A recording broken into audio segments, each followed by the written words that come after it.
Hi, this is Lindsay and welcome back to my channel. So today we are on part 2 of 3 of making the junk journal's envelope and dashboard. Today we're going to finish the envelope. We're going to do the inside, and then in the next one, which should be either Saturday or probably Monday or Tuesday next week, we're going to be making the dashboard. So in part 1, we constructed, this is the no sew version. If you purchase it in my shop, you can choose sewn or unsewn. And we're doing, I've done a video before showing what the sewn version looks like because I sold a couple of these in my shop. But this is what the unsewn one would look like if you don't have a machine. So here's what we did. We added a stamp and some labels, and then we added some buttons and this twine for a closure. So today we're going to open it up and talk about the inside. So there's still beautiful elements of this book page, but I don't want just the book page on the inside. I want to be able to clip in goodies and have things. So like if you're sending this, these are wonderful for Happy Mail. It looks really adorable, and then you can clip in things that they can use for their paper crafting. Or it would be great to send along with maybe more of a naked or a semi-naked journal, so you would have bits and pieces. So if you bought the kit, you got 2 pieces of fabric, and the sizes varied. I'm going to show you which 2 pieces I'm working with, and they're the same. Some of them are going to be the same sizes, different sizes. Doesn't matter. You can either cover, if you want to get a bigger piece of fabric, you could cover pretty much all of the inside. But I actually want some of this to peek through because I like this really pretty A. I love these yellow flowers. So I'm going to cover more of the bottom, but I want to leave the page number. I don't know if you can see the page number on the bottom. I love page numbers. But I think I'm going to cut this piece down some so that I can actually see the yellow flowers and I'm not covering up the prettiest part of the page. And for the sewn version, I might actually cover that A. Do I want to cover that A? So you just kind of move them around until you decide where you like them, where you don't want them. All right, so I'm going to put mine there. So what was I saying? For the sewn version, I zigzag around the fabric. But for the unsewn version, you're just going to leave it. So I'm going to be using my Tombow Mono liquid glue, which is my first choice if I'm not using my hot glue gun, because it does grab pretty quickly and you don't have to wait too long for drying times. So I'm just going to add some glue to this and put it where I want it.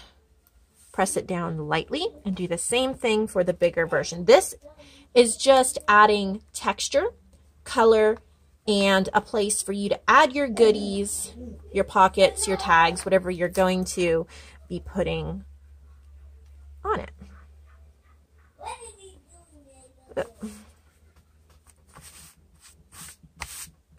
Okay, so now that I've added my fabric, I'm going to start picking out what goodies I want to make and add to it.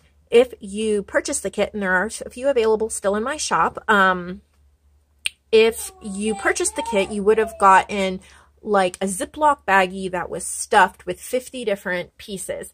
And I don't necessarily expect you to use all of those. I'm expecting you to incorporate them with your stash to make something you like. It's pretty much just a stash booster, something that you can use for inspiration and you can pull and put together. So I grabbed some pieces here, which are similar to some of the things you would have gotten, but it's less than you would have gotten, just to kind of show you a couple things you could do. So definitely run with this. I'm not going to, go into as much detail as I'm sure all of you will.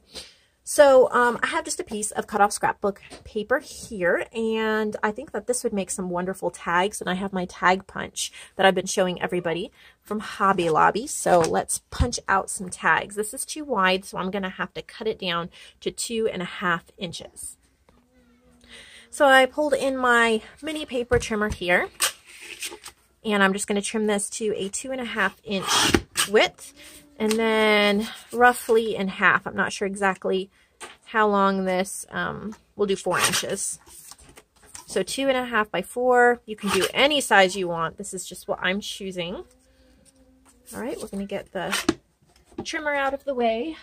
bring in my punch and punch them.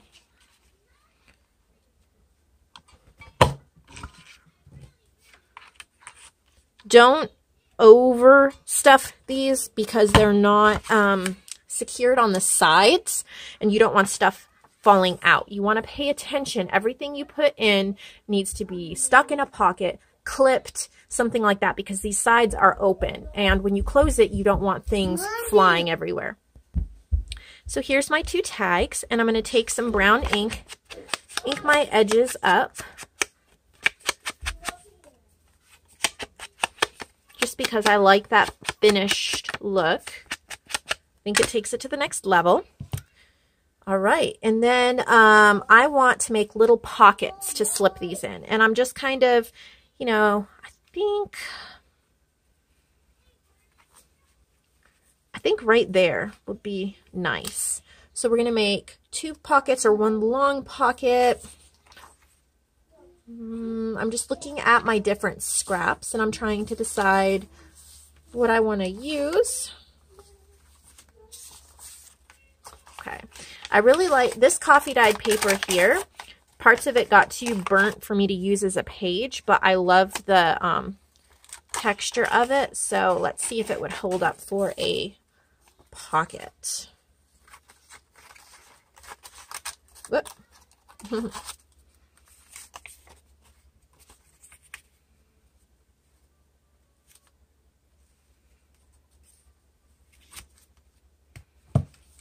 And I'm going to get my trimmer just so I have a straight edge because I'm not sewing it. Sewing is very forgiving. And if you don't have it a perfect edge and you sew, a lot of times you're not even going to notice it. All right, let's see. I like that. So I'm going to glue that on, and I'm also going to glue right here. And if I was sewing, I would stitch it. So it's going to come out to be 2 pockets. So we're just going to do a line of glue on 3 edges and then roughly right down the middle. And now I'm not telling you guys how to do this. You don't have to do exactly the same. These are just ideas. I'm going to pull my tags out so that they don't get stuck in the glue and let this dry. As you can see, the burn pieces, they're crumbling a little bit, and that is okay with me. I like that texture and that effect. It's kind of vintage and burned, and I like that. So while we let that dry, we're going to come up to the top here. And my idea for this is a little bit of a vintage office type look. I have this receipt, and I also grabbed a stamp from my stash. This is one of my favorite stamps, and I'm just going to stamp some greenery. Well, it's not green, it's brown, but you get the idea. Onto there. And I think we're going to clip it down here. I grabbed some paper clips. Okay, I also have a little vocabulary card that I think I'm going to clip there as well. I'm trying to find where I put my paper clips because all I did is make a big mess here. All right, so I've got some paper clips. And since I'm going for more of a streamlined office look, I'm not going to add lace or other things like that. If you wanted it more frilly, you could do that. Okay, so now I've given this a little bit of time to dry. So I'm going to slip in my tags into the pockets.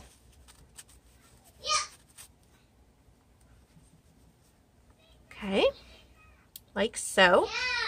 So now we've got these clipped on. What do I want to do up here? I have this journaling card. Oh, I have some tickets. So I'm going to glue these tickets on.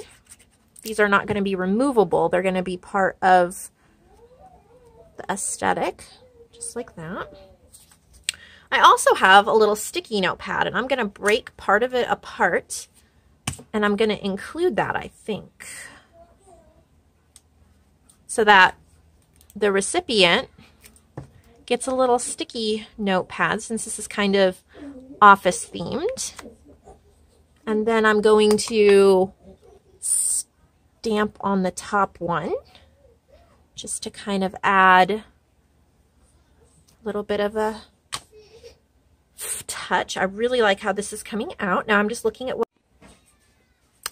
So at some point my camera cut off and I did not realize it. So I'm not sure exactly what is missing, but I'm just going to talk through where I am to this point. We have the fabric in the background. We have a coffee dyed double pocket with some tags and flashcards, journaling cards. We have a little bit of a vintage office and floral look to this. We have a little post-it notes here with some stamping, tickets, vintage quotes about the morning. We have more stamping. They all kind of mirror each other, pull it together. And then I was when I realized it cut off, I was talking about the layering of these clipped-on embellishments here. They're all thin, fairly thin paper. They're not adding to the bulk. They're not going to fall out. And the reason why I stacked 3 of them is I can see they're all different sizes. I can see exactly what all of them are without having to unclip them and go through them. I have books I want to read, and I can see it's a list for writing books. I have receipt, and I can see that's what that is, and then a vocabulary card in the front. I like to be able to see everything. So, you know, I have some other pieces, but I'm going to end up covering too much. I really like how this looks. I want to keep the page number down there, and let's see, anything else I want to do? I'm thinking. I really like how this is. Just final, maybe some of this really pretty burned coffee dyed paper up here in the corner.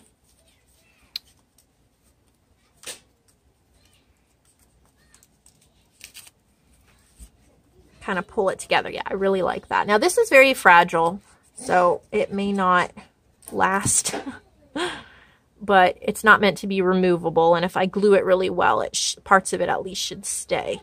Yeah, so see that pulls. Oh, you can't even see I'm out of screen. Great. Get so into it. Pulls from the burned paper down here as well. So that's the whole idea of doing the inside. So when you open it up, you have something that's aesthetically pleasing. It pulls the whole thing together, and then bits and pieces that you can pull out and use in your journals. And so then when we make the dashboard will sit in here as well. And so then this tag is a little high up. I might have to trim that. But you just fold it closed and then closed again. And then here's our closure, and you can trim that off or go around a couple more times. See, I didn't make it too thick, and then this is how it would present if you're sending it as Happy Mail or including it with the journal. You would open it up carefully, and that's how you want to test it. Everything stays in exactly where it's meant to be. So I hope you enjoyed this. There's still kits available if you want to follow along and save this to your watch later. You can click my shop link below. I will link directly to the kit. And tomorrow, hopefully tomorrow, I will have the April kits up in my shop and what we're going to be making. I'll have a video announcing that, and next week should be the last video finishing up the dashboard on this. Have a wonderful day.